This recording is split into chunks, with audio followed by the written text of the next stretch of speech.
hello, and welcome to another episode of Gossip Finance, where I am your host, Alacius Inger. And I'm Duncan Sandlin. How's everybody today? How are you, Lacey? I am fabulous.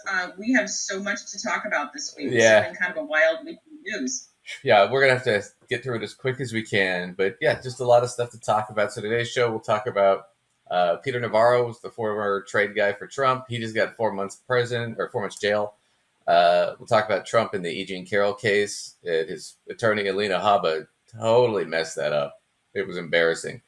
DeSantis drops out of the race. Trump wins New Hampshire, but Nikki Haley's still staying in. She actually did pretty well. She's got a lot of backing. Then we'll talk a little bit about Davos and what they were discussing. They're concerned about climate, and they're concerned about another Trump presidency. And then if we have time, we've got some clips from Joe Rogan and some economic stuff and stuff on the Gen Z kids. So we'll just dive right in with Peter Navarro. So for those of you guys who don't remember, Peter Navarro was the guy who started the trade war with China that shot up inflation under Trump because they raised tariffs.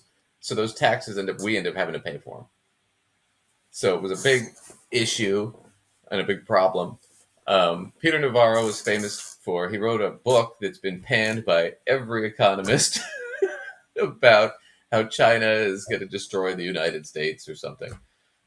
And they even made like a little documentary about it that starts with a knife being thrust into the center of the United States. I mean, it's really tacky shit.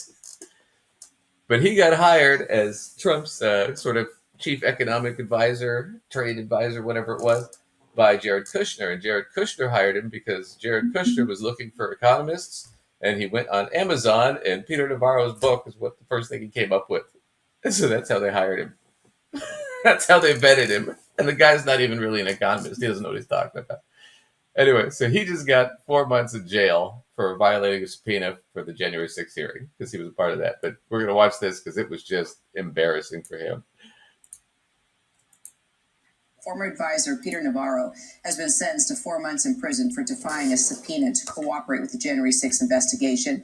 The ex-Trump aide was convicted back in September of one count of contempt of Congress and a second count for refusing to hand over documents. Senior reporter Catherine Falders is outside district court there. So Navarro was sentenced to 4 months in prison in order to pay a fine of, what, $9,500? How did the court? So he's going to do 4 months, which will be funny. I mean, I don't know how he's going to fare in jail. I can't imagine real well. But I want to clip that. Did you hear that whistling in the background when she was talking? Okay. Yeah. Here's what it was. Navarro was giving his speech after to the press, right? But he's so fucking hated in New York. This is what was going on during his speech. This is hilarious to me. So this is his speech. We're going to watch. The circumstances You hear of that? your own making, we already know that they intend to appeal. Navarro's legal team has already noticed that appeal, so I'm sure he's talking about that behind me right now, but he's not expected to report to prison immediately. Or I'll tell you what, you go over there and Signed, Peter Navarro's a liar. So the whole time he was speaking, protesters were there ringing cowbells and blowing whistles. He couldn't get hardly a sentence out. I'm sorry, that is so funny. He was all upset about it and bitching about it to the press. They won't let me speak. I would be so thrilled if I found out that I had former students down there. Especially since I'm creating little protesters over here, so I'm hopeful some of my former students were among that. Yeah, well, especially since it's Peter Navarro, most people don't even know who he is. He's kind of a secondary character.